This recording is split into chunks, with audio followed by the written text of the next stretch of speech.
मैंने एक Ted talk speech देखी जिसमें बताया how to know your life purpose in 5 minutes. 5 minute में जिंदगी का मकसद कैसे जाने वो जानेंगे हम इस वीडियो में। बिना मकसद लाइफ कोरी कोरी लगती है। 25 साल के बाद में एक बार इवेंट रखा गया जहाँ पे काफ़ी सारे क्लासमेट्स जो पहले साथ में पढ़ते थे उन्होंने 25 साल के बाद में इवेंट करा। तो वहाँ पर एडम लाइप्जिग काफ़ी दोस्तों से मिले, 20-20 साल तक नहीं मिले थे, उनसे मिले। उन्होंने देखा कि 25 साल के बाद भी जिनसे वो मिले थे उनमें से 80% लोग अपनी ज़िंदगी में खुश नहीं थे। वो कहते कि हमारी आधी ज़िंदगी बर्बाद हो चुकी है, ज़िंदगी में क्या करना है पता नहीं है, जीने का मज़ा नहीं आ रहा है। जबकि ये लोग हाईली एजुकेटेड थे, काफ़ी अच्छा काम कर रहे थे, पैसा कमा रहे थे, पावर भी थी उनके पास में। कुछ के तो 2-2 घर थे, कुछ ने तो दूसरी भी शादी कर रखी थी, लेकिन वो खुश नहीं थे। एडम लाइप्जिग जो बाकी के 20% जो खुश थे अपनी जिंदगी में, उनसे बात करी तो पता लगा कि उनको अपनी लाइफ का पर्पस पता था। तो उनको मिला कि इनको ये 5 चीजें पता थी जिस वजह से वो खुश थे, जो कि है उनको पता था कि नंबर 1 वो कौन थे, नंबर 2 उन्होंने क्या किया, नंबर 3 किन लोगों के लिए किया, नंबर 4 लोगों की ज़रूरतें क्या थी, नंबर 5 उन लोगों की ज़रूरतों को वो कैसे अपने काम से पूरी कर सकते हैं। कोई भी इंसान, आप और मैं, कोई भी इन 5 स्टेप से अपनी लाइफ का पर्पस जान सकते हैं, मकसद जान सकते हैं। आओ एक प्रैक्टिस करके देखते हैं। मैं आपसे सवाल करता हूं, आपको मन में जवाब सोचना है, जिंदगी का मकसद अभी पता लगाते हैं। पहला सवाल, आप कौन हो? अपना नाम और अपने आप को इमेजिन करो। 5 सेकंड के लिए पॉज करके भी सोच सकते हो। दूसरा, कौन सा काम करना आपको बहुत अच्छा लगता है? कंप्यूटर का काम है, मैनेजमेंट का काम है, बैंक का काम है, सेलिंग का काम है, बोलने का काम है, लिखने का काम है, डिजाइन का काम है, टीचिंग का काम है। सोचो वो कौन सा काम है जो आपको बहुत पसंद है करना। सोच लिया? अब तीसरा, अब सोचो कि ये जो आप काम कर रहे हो ये आप किन लोगों के लिए करोगे। उन लोगों को सोचो, आपके काम से किनको फायदा होगा वो सोचो। सोच लिया? अब चौथा, लोगों की जरूरतें क्या है, उनकी इच्छाएं क्या है जो आप अपने काम से पूरी कर सकते हो। ये सोचने के बाद में पांचवा, आखिर में आपको ये सोचना है कि आपके काम से उनकी लाइफ में क्या बदलाव आएगा, उनको क्या रिजल्ट मिलेगा। आप कौन हो, क्या करते हो, किन के लिए करते हो, उनकी जरूरतें क्या है और जरूरतें कैसे आप पूरी कर सकते हो। खत्म, मिल गया लाइफ का मकसद। जब ये 5 सवाल क्लियर हो जाते हैं तब आपको जीवन में एक लक्ष्य मिल जाता है, एक मकसद मिल जाता है और आपकी लाइफ की क्वालिटी बढ़ जाती है, आप खुश होते हो। ये जो 5 पॉइंट्स आपने जाने हैं, इनमें से 2 पॉइंट्स आपके बारे में है, बाकी के 3 पॉइंट्स दूसरों के बारे में है। सक्सेसफुल और सेटिस्फाइड लोग, खुश लोग दूसरों के लिए काम करते हैं। कोई पूछे आपसे कि आप क्या करते हो, हम अपने लिए बताते हैं कि मैं ये करता हूं, मुझे ऐसा पैसा मिलता है, मुझे इतना पैसा मिलता है, ना कि हम ये बताते हैं कि मैं लोगों के लिए ये करता हूं। एक होता है कि कोई बोले कि आप क्या करते हो, मैं एनिमेटेड कार्टून बनाता हूं, मुझे यहां से ऐसे पैसे मिलते हैं। पर जवाब होना चाहिए कि मैं बच्चों को सपनों की दुनिया दिखाता हूं, मेरी वजह से बच्चों का पूरा दिन अच्छा जाता है एनिमेशन से। उसके बाद में एनिमेशन समझाओ। मेरे से पूछो, मैं लाखों लोगों को सोचने पर मजबूर करता हूं, उनकी अंडरस्टैंडिंग बिल्ड करता हूं, उनका माइंडसेट बढ़ाता हूं, ना कि मैं केवल ये कहूँगा कि मैं यूट्यूब पे वीडियोस बनाता हूँ तो मुझे यहाँ से पैसा मिलता है। क्योंकि अगर मैं सिर्फ पैसों की वजह से कर रहा होता तो अब तक मैं 5 साल में बोर हो चुका होता, नई नई चीजें इसमें ऐड नहीं करता।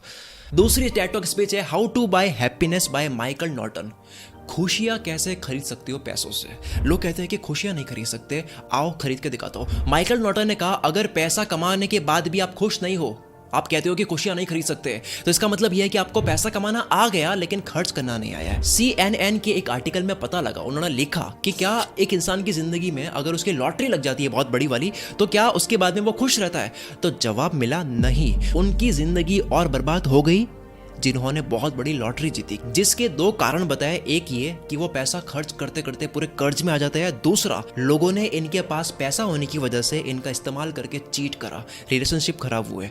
लॉटरी के बाद पैसों की प्रॉब्लम्स और रिलेशनशिप और फ्रेंडशिप की प्रॉब्लम्स और बढ़ गई, ना कि कम हुई। उस आर्टिकल पर लोग कमेंट कर रहे हैं कि अगर मैं होता तो ये करता, मैं होता तो इतना बड़ा कहीं और खरीद लेता, आराम से रहता। पर कोई भी शॉक्ड नहीं हो रहा है ये जान करके कि यार इनकी लॉटरी लगी है, ये खुश नहीं है। मनी कैनॉट बाय हैप्पीनेस वाली बात चल रही है यहाँ पर। अगर आपकी 10 करोड़ की लॉटरी लग जाए तो आप सबसे पहले अपने आप को समाज से कट करोगे, लोगों से कट करने की कोशिश करोगे, सेल्फिश हो जाओगे, खुद का फ्यूचर, अपनी फैमिली का फ्यूचर सोचोगे, क्योंकि एक इनसिक्योरिटी आ जाती है कि लोग मेरा फायदा ना उठा दे।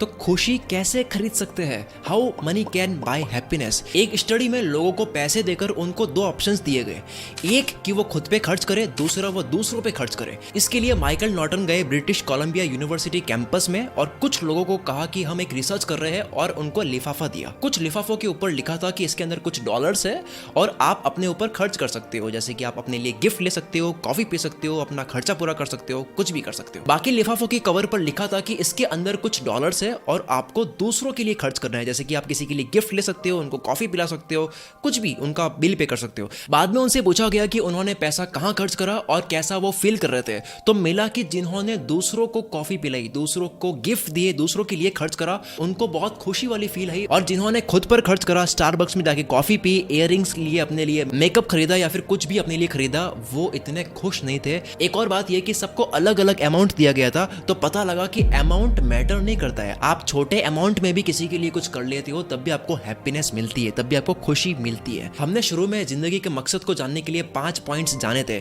उसमें भी 3 पॉइंट्स दूसरों के बारे में थे, 2 पॉइंट्स खुद के बारे में थे। जो लोग किसी और के लिए काम करते हैं वो ज्यादा खुश होते हैं, ज्यादा सक्सेसफुल भी होते हैं। डॉज बॉल गेम में कुछ टीम्स को उनको पैसा देकर कहा कि आपको ये पैसा सिर्फ और सिर्फ खुद के ऊपर खर्च करना है, और बाकी डॉज बॉल टीम्स को पैसा देकर कहा कि आपको ये पैसे अपने पर खर्च नहीं करने हैं, इन पैसों से आपको अपने टीम मेंबर्स के लिए कुछ खरीदना है। तो उसके बाद में पता लगा कि जो लोग अपने ऊपर पैसा खर्च कर रहे थे, वो जो टीम थी वो उतना ही जीत रही थी जितना जीतती थी, पर जिस टीम के मेंबर्स एक दूसरे के लिए पैसा खर्च कर रहे थे वो डोमिनेट कर रहे थे, वो ज्यादा जीत रहे थे। Hans proved money can buy happiness, हबीबी कम टू दुबई। तीसरी speech why human rules the world by Yuval Noah Harari. क्यों इंसान ही इस पृथ्वी पर राज कर रहा है, इस स्पीच ने मेरा दिमाग हिला दिया। अर्थ पर सबसे स्मार्ट प्राणी इंसान क्यों है? हमारे और चिंपैंजी में क्या फर्क है? हम पैटर्न्स और रूल्स में काम करते हैं। ये वीडियो एक पैटर्न में बन रही है, ये यूट्यूब पे जाएगी, यूट्यूब एल्गोरिथम एक पैटर्न में काम करता है। ना मैं यूट्यूब के एम्प्लॉयज को जानता हूँ और ना वो मुझे जानते हैं, पर हम दोनों एक दूसरे के मकसद को पूरा कर रहे हैं। आपके हाथ में जो डिवाइस है, इसको किसने जोड़ा, इसको किसने फिट करा, किस इंजीनियर ने फिट करा, आप उसे नहीं जानते, पर उसने आपके मोबाइल को जोड़ने के लिए इंजीनियरिंग करी, जिस वजह से आप मेरी वीडियो भी देख पा रहे हो। इंसान नेटवर्क और पैटर्न्स में इतने शानदार तरीके से काम करते हैं और इतने अच्छे से खुद के रोल समझ लेते हैं, जिस वजह से आज इंसान पृथ्वी पर राज कर रहा है। इंसान कोऑपरेट करता है। एक चिंपैंजी और एक इंसान को लड़ा दो, इंसान हारेगा।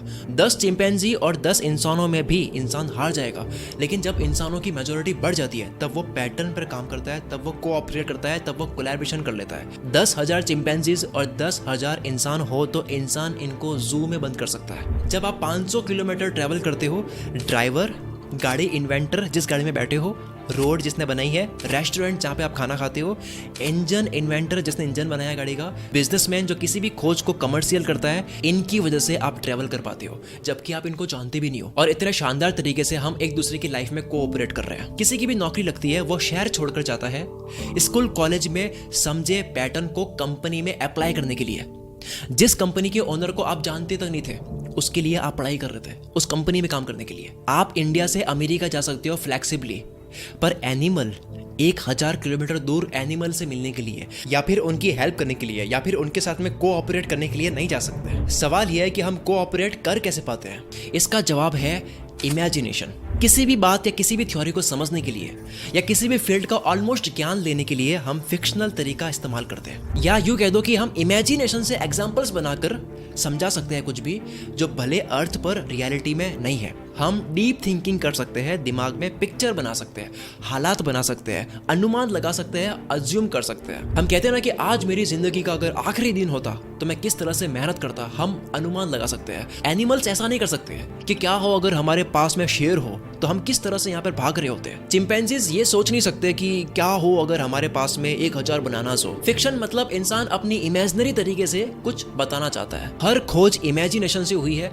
खोज में बहुत सी चीजें फिक्शनल तरीके से सोचना होता है ताकि रियलिटी के लिए कुछ कर सके। कई बार मैं खुद आपको कुछ समझाने के लिए ऐसे एग्जांपल्स लेता हूँ जो पॉसिबल नहीं है, जो फिक्शनल है, जो फिक्शनल मूवी से लेता हूँ, जैसे कि Iron Man, Sherlock Holmes, Joker, जो कि मूवीज है लेकिन वहां से हम लेसन लेते हैं। या फिर कई बारी मैं कहानी सुनाता हूँ जिसमें जादू वगैरह कुछ भी होता है, लेकिन हमें पता है कि ये समझने के लिए, हमें अच्छे से पता है कि ये इमेजिनेशन है, ये हकीकत नहीं है, फिर भी हम उससे मदद ले पाते हैं। एनिमल्स रियलिटी पर काम करते हैं, जो उनको दिखता है सिर्फ वो करते हैं। इंसान लॉज बनाता है, प्रिंसिपल्स, सिस्टम, लेसन्स जो हकीकत में हमारे इमेजिनेशन के अलावा कहीं नहीं है। चिंपैंजीज रूल्स नहीं बना सकते, अगर ये करेंगे तो ये मिलेगा, ऐसा करेंगे तो वो होगा। वो किसी भी कहानी पर विश्वास नहीं करेंगे, उनके साथ जो होता है वो उस अकॉर्डिंग रिएक्ट करते हैं। इंसान दिमाग में मैप बना सकता है, जैसे कि लीगल सिस्टम, आप क्या करोगे तो आपको कौन सी सजा मिलेगी, कैसे आप अपने आप को बचा सकते हो। ये लॉज जो बने ना, ये ह्यूमन राइट्स और ह्यूमन बिलीव्स के ऊपर बने हैं, पर वाकई में ये हमारे इमेजिनेशन के अलावा दुनिया में कहाँ एग्जिस्ट करता है। कोई भी नियम ऑब्जेक्टिव रियलिटी नहीं होती है, ना ये इंसान के शरीर में और ना पृथ्वी के किसी कोने में। तो ये ह्यूमन राइट्स, कानून, ये सब कहाँ होता है? ये सब रूल्स हम पास्ट के इंसिडेंट से बनाते हैं जो कि दुनिया में कहीं एग्जिस्ट नहीं करते, सिर्फ हमारे दिमाग में करते हैं। युवल नोआ हरारी कहते हैं कि हमने country wise, state wise, city wise जगह को बांट रखा है जहां हम रहते हैं, पर असल मायने में कोई भी स्टेट है कहां पे हमारे इमेजिनेशन के अलावा। ये ऑब्जेक्टिव रियलिटी नहीं है। अगर आपको मैं कहूँ कि यार ये पहाड़ है, तो ये ऑब्जेक्टिव रियलिटी है कि हाँ पहाड़ है, दिख रहा है। पर अगर आपको मैं ये कहूँ कि 100 किलोमीटर के एरिया में 2 शहर है, तो ये रियलिटी नहीं है, क्योंकि ये हमारे माइंड में है। हम क्रिएट करते हैं, हम स्टोरी क्रिएट करते हैं हमारी लाइफ को चलाने के लिए। ह्यूमन हिस्ट्री में सबसे बड़ी फिक्शनल कहानी है मनी। एक सिंपल पेपर को हमने वैल्यू देकर पैसा बनाया है।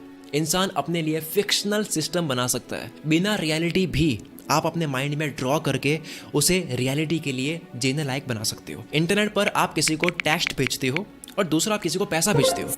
असल मायने में बदला क्या? सिर्फ वेबसाइट की कोडिंग। ऑब्जेक्टिव रियलिटी में देखिए तो ऐसा नहीं हुआ है कि आपके बैंक अकाउंट से पैसा उठा करके उसके बैंक अकाउंट में पैसा वाकई में रखा गया है, पेपर्स रखे गए हैं, सिर्फ कोडिंग चेंज हुई है। और ये भी एक फिक्शनल तरीका है हमारी जिंदगी को बेहतरीन बनाने का। आप 100 रुपए के पेपर से मार्केट में जाकर अनजान इंसान से 100 रुपए की वैल्यू का प्रोडक्ट खरीद सकते हो। हम सब फिक्शनल तरीके से चीजों को समझकर इस पूरी दुनिया में हम 8 अरब लोग कोऑपरेट कर रहे हैं, पर चिंपैंजीज इतने अच्छे से नियमित तरीके से कोऑपरेट नहीं कर सकते। क्रिप्टो करेंसी वाकई में कहाँ एग्जिस्ट करता है? एक बिटकॉइन की वैल्यू कौन बनाता है, इसका अलग टेक्निकल जवाब है, पर वाकई में हमने सिर्फ कहानी बनाई है जिसके माध्यम से दुनिया में रूल्स क्रिएट हो सके और जिन रूल से हमारी दुनिया चल सके। तो ये थी 3 पावरफुल स्पीचेस। अगर आपको ये वीडियो पसंद आई है तो आपको एक और वीडियो जिसमें भी मैंने 3 स्पीचेस को डिकोड करा है, ये भी वीडियो आपको पसंद आएगी जो आपकी स्क्रीन पर है। इसमें भी मैंने वर्ल्ड की 3 पावरफुल स्पीचेस को अच्छे से डिकोड करके आपको समझाया है, आप देख सकते हो। और हाँ, अगर आपको लगता है कि मेरी वीडियो से आपकी लाइफ में 1% भी फर्क आ रहा है तो कमेंट करे बिना मत जाना। अगर आपको पता नहीं लग रहा है कि कमेंट क्या करें तो सिर्फ यस लिख दो कि यस, मेरी वीडियो से आपकी जिंदगी में बदलाव आ रहा है। मुझे कमेंट्स में बदलाव दिखते हैं तो मेरे को अगली वीडियो बनाने में हिम्मत मिलती है। मैं शकील कुल मित्र से आपके सपनों को सपोर्ट करता हूँ।